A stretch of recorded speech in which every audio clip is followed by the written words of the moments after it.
Es decir, a ella le asustaba mucho Freddy Krueger y otro monstruo que no me acuerdo cómo se llamaba. Entonces la tutora empezaba a contar la una de Freddy Krueger y entonces, claro, cada vez se iba asustando más. Hombre, lógicamente le dices a ella y ella pone algo de su parte, sabe que tiene que asustarse o que tiene que dejarse llevar por lo que en ese momento le están contando. Y entonces, pues... Hay una prueba de que no se enteran de nada. Yo antes había hecho Secretos del Corazón, que es una película donde el niño, el protagonista, es prácticamente todo el rato un niño de 8 años. Entonces Andoni, se llama Andoni, cuando hizo la película, todo el rato era un truco, nunca había leído tampoco el guión. Es decir, todo el rato le estamos montando juegos, más o menos podía saber algo, pero no se enteraba de nada. Y cuando cumplió, pues... lo volví a ver varias veces después, pero me encontré con él cuando tenía como 19, 20 años, un día, y hablando entre otras cosas me dijo, qué cabrón eres, he vuelto a ver la película, y digo, pero si no me enteré de nada. Claro, después de adulto vio la película y él no recordaba para nada haber hecho todo lo que ve en la película. Claro.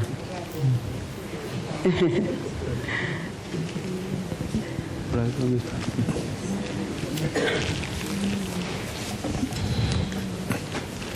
Bueno, quería hacer un comentario en relación a lo que se está hablando sobre la revictimización que puede producir el proceso judicial. Bien, lo que pasa es que no podemos perder de vista que para que haya una protección debe haber un proceso judicial.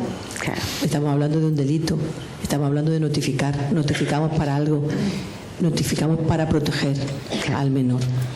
Y para proteger al menor o a la menor tiene que pasar por una sentencia. Las cosas no funcionan, no están funcionando para nada, pero eso no quiere decir que esa no sea la meta. Si no funciona la justicia, si, como se ha hablado, lo ha dicho Victoria, hay informes de profesionales que en una pericial de 15 minutos emiten un informe bueno, ya se ha hablado esta mañana igualmente, un niño puede hablar, no hablar, habla con quien quiere, cuando quiere y en el momento que quiere, y si no habla y si además esa persona no está formada o si no ha hablado y hay un informe que no acredita o que no es compatible con un abuso, hay una sentencia exculpatoria. Entonces, tal como está nuestro sistema judicial ahora mismo, ese posible abusador está ya indemne para los siglos, porque es muy difícil ya reabrir un caso, salvo que se vuelva a exponer otra vez el menor al abusador, vuelva a abusar y haya un caso nuevo.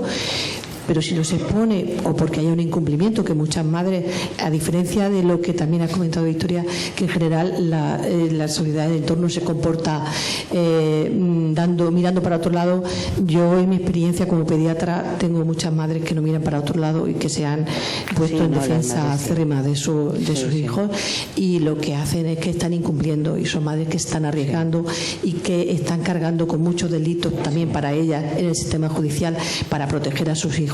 Entonces, lo que no es de recibo es que judicialmente no se tengan en cuenta los informes de los profesionales que habitualmente atienden a esos niños, sea pediatra, sea médico de familia, sea más mayorcito, sea psicólogo, sea salud mental, que son personas que con una continuidad conocen el caso y saben perfectamente cuál es la evolución y tienen la sospecha de que efectivamente son niños de perfil abusado, y que en el ámbito judicial eso no valga nada. No valga nada, y solo se tenga en cuenta los peritos que trabajan para el ámbito judicial, como puede ser forense, como puede ser equipos psicosociales, y se menosprecia los informes de profesionales que son profesionales públicos, que son totalmente discrepantes.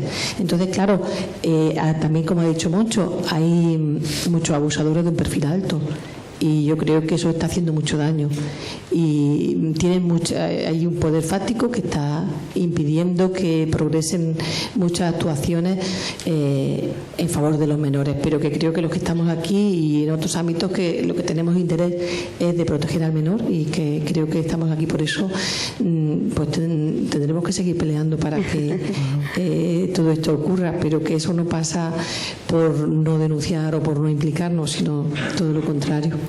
Sí. Pero yo, a ver, yo hablo ahora de mi experiencia profesional de a pie de día. Cuando se trata de menores, yo por lo menos cuando estoy personada como acusación, ya en este caso porque me han dado la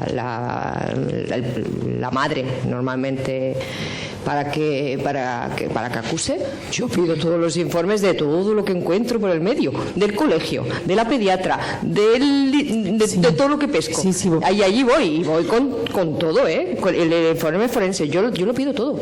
Sí, una cosa todo, que yo por lo vosotros, menos todo lo pido. Sí, que los abogados lo llevéis, y otra cosa es cómo se tratan esos informes delante de la persona que va a juzgar, el juez o la juez.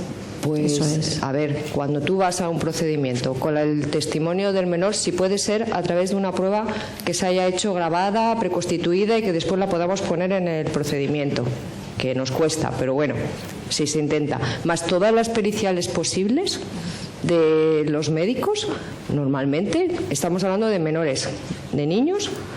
Normalmente las sentencias son condenatorias, por lo menos en mi experiencia y aquí en Sevilla, que es la que yo te puedo contar. Yo te voy a decir aquí, que en la experiencia... que yo intervengo y en Sevilla, sí, pero tenemos que ir con toda esa batería de prueba, porque es que efectivamente, si no tenemos buen éxito. Otra cosa es diferente cuando estamos hablando de adultas que hayan sufrido abusos en la infancia. Hay muchas dificultades, pero cuando son menores, con todas estas pruebas, normalmente la sentencia es condenatoria. No sé la experiencia de los demás que hay en la sala que tienen al respecto. Yo, hablando de mi círculo no tan pequeñito como es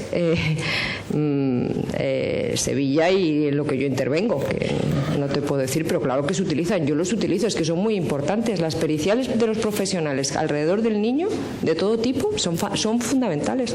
Sí, pero yo no te hablo de la utilización, es de cómo lo valora la persona que va a juzgar, o sea que los abogados lo aportan siempre, siempre lo aportan, sí. Yo creo que ojalá las audiencias de aquí, de la audiencia de provincial de Sevilla, las distintas salas que llevan el penal, sí que valoran. Sí, podéis repasar las sentencias de las de Sevilla y sí que valoran. Y además es que hemos tenido afortunadamente, estoy pensando ahora mismo en Juan Gil Arrones, que es que ha sido de los primeros que en el hospital de Valme, que ya no se llama así, ¿no? O sí, se llama así, era un pediatra implicado, de los que decía y buscaba el abuso y estaba y los llevábamos, y bueno, a lo mejor hemos tenido la suerte de estar aquí. Tenemos a Adima que ¿verdad que sí? A ver, es verdad que a lo mejor estoy hablando desde una referencia en que en ese sentido somos muy peleones entre todos y hemos conseguido o vamos a ello, pero que lo que sí digo es que para que eso tenga éxito tenemos que ir por esa vía, eso lo tengo muy claro, porque si no, solamente con los testimonios de las personas alrededor del menor y el menor no nos va a valer, pues son fundamentales las periciales de los profesionales alrededor del menor. Victoria, ibas a... No, Victoria, digo que... No, yo no estoy metida en el entorno judicial, pero en mi experiencia, en muchos casos, al menos en nuestro entorno de menores en denuncias de abuso, quedan sobreseídos. Esto es así. Esto es así. La experiencia nuestra también tiene mucho que ver, que yo creo que eso es lo que realmente es demoledor con la casuística. Es decir, tienes experiencias de gente, de jueces o de... a mí me gusta hablar de jueces, a mí me gusta hablar del ámbito legal, que aprueba, valora determinado tipo de pruebas, etcétera, etcétera, otros que no las valoran. Yo creo que eso es lo que realmente genera indefensión. Es decir, saber que la respuesta que se va a dar va a ser diferencial en función de quién va a recibir esa información, ¿no? Igual que nos preocupa esto, nos preocupa también, por ejemplo, el famoso derecho de defensa. Está claro que el derecho de defensa se tiene que ejercer y se tiene que garantizar, pero eso no legitima a los abogados defensores a hacer cualquier cosa por encima del interés superior del menor. Por supuesto. No sé si me explico. Es decir, y esto lo sabemos todos, que hemos participado directa o indirectamente en estas circunstancias donde la misión de determinados perfiles de abogados es deslegitimar o al niño, y si no puede, pues deslegitima a nivel personal al forense o al técnico que ha emitido determinado tipo de informes. Que tiene que ver un poco, yo creo que también, con la indefensión que puede sentir el que notifica. Es decir, la soledad del notificante, ¿no? Cuando en última instancia solamente está cumpliendo con un requisito, es decir, no debería de estar solo ni debería de meterse en ningún berenjenal. Lo único que está haciendo es informar para que otros especialistas sean responsables de valorar si realmente el caso es así, ¿no? Entonces yo creo que realmente forma parte un poco de todo esto.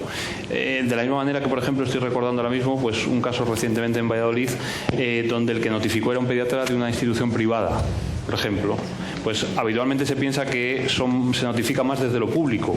Bueno, pues lo privado también está muy concienciado y paradójicamente hay un alto índice de notificaciones que vienen del entorno privado también, ¿no? Es decir, realmente estamos como ante una especie de puzzle con unas piezas muy diferenciadas y que crea esa sensación de que en unas ocasiones hay cosas que funcionan y en otras ocasiones no. Depende demasiado del factor humano, por decirlo de alguna manera, ¿no?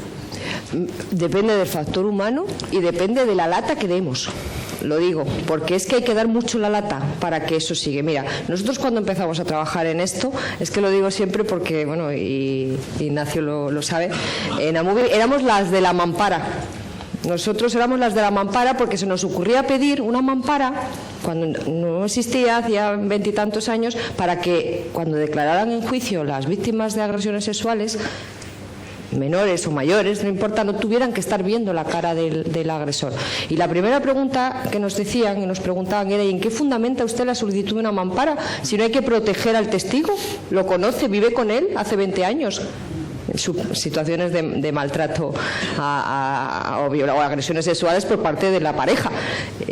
No, si no es una cuestión de proteger la identidad, que era para lo que se pensaban las mamparas, los testigos protegidos, es para que tenga la tranquilidad de declarar. Bueno, eso nos ha costado años verlo en el Estatuto de la Víctima, que lo dice ahora, en 2015, año 2015, pero lo hemos conseguido.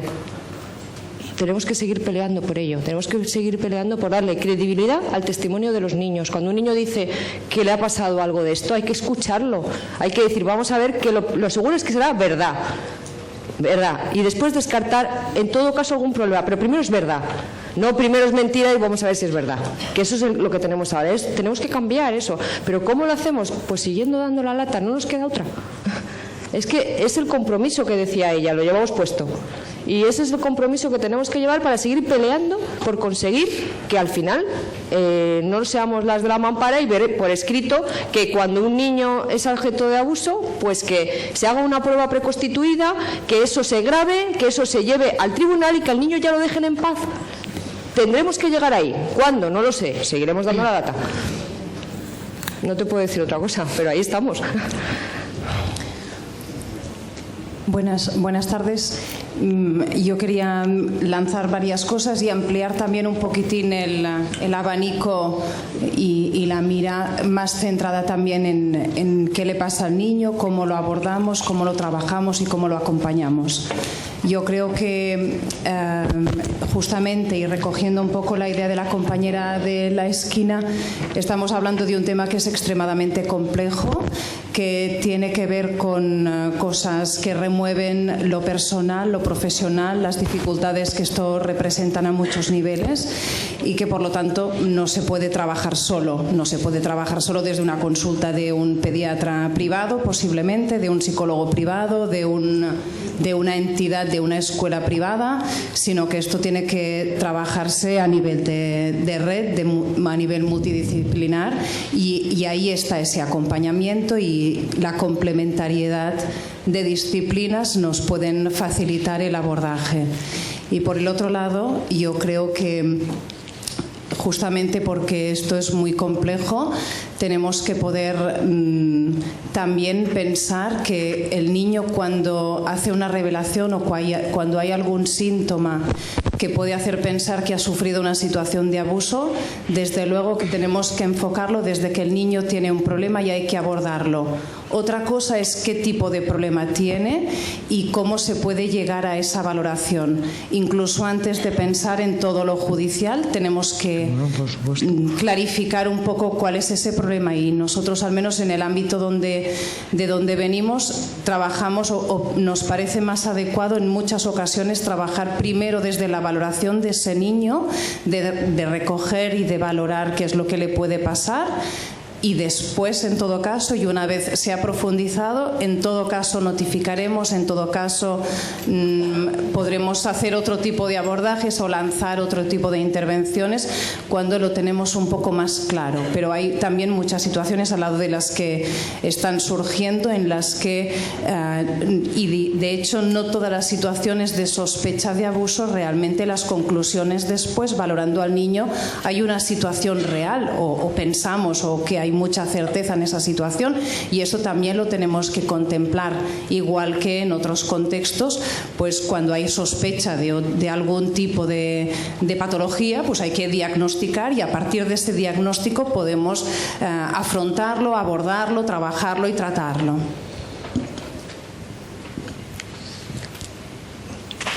Yo sí estoy muy de acuerdo, muy de acuerdo contigo. Yo creo que... Yo también, yo estoy absolutamente de acuerdo contigo. A ver, es que yo creo que hay que diferenciar dos partes. Una parte que es un niño hace una revelación de que tiene un problema y estudiarlo y trabajarlo, y otra cosa es el proceso judicial. Es que son cosas distintas. Al niño hay que protegerlo. A veces la pregunta sería, ¿y para proteger a este niño necesitamos un proceso judicial? Pues habrá que preguntarlo muchas veces, porque hay veces que es mejor que no. Yo no digo que no. Es más, hay muchas veces que nos encontramos con los padres empeñados en que el niño, y eso aquí habrá, no sé si se queda alguien de Adima, pero en que el niño entre en el juicio a declarar. ¿Qué es eso de un acuerdo? Que le llamamos acuerdo, que no es un acuerdo, es una conformidad. Pero porque es que si no le van a poner menos pena. No, que entre a declarar. Eso no sé si lo sabéis, pero entonces te encuentras con que le decimos, no, perdona, es que el niño, si no entra a declarar, mucho mejor para él, porque no necesitamos ponerlo ahí expuesto a que tenga que contestar a todas las preguntas, a recordar otra vez lo mismo delante de todo un tribunal. Si reconoce los hechos el agresor, aunque haya que bajarle la pena, pues ya veremos qué hacemos con el agresor, pero lo que se trata es de proteger al niño. También a los padres les cuesta eso muchísimo trabajo, que trabajan con los niños, pero que el proceso penal, cuando es necesario, se hará de la manera mejor posible, pero que a veces yo también estoy de acuerdo en que para recuperar a la víctima, pues posiblemente a lo mejor el proceso penal no hace falta estar por el medio.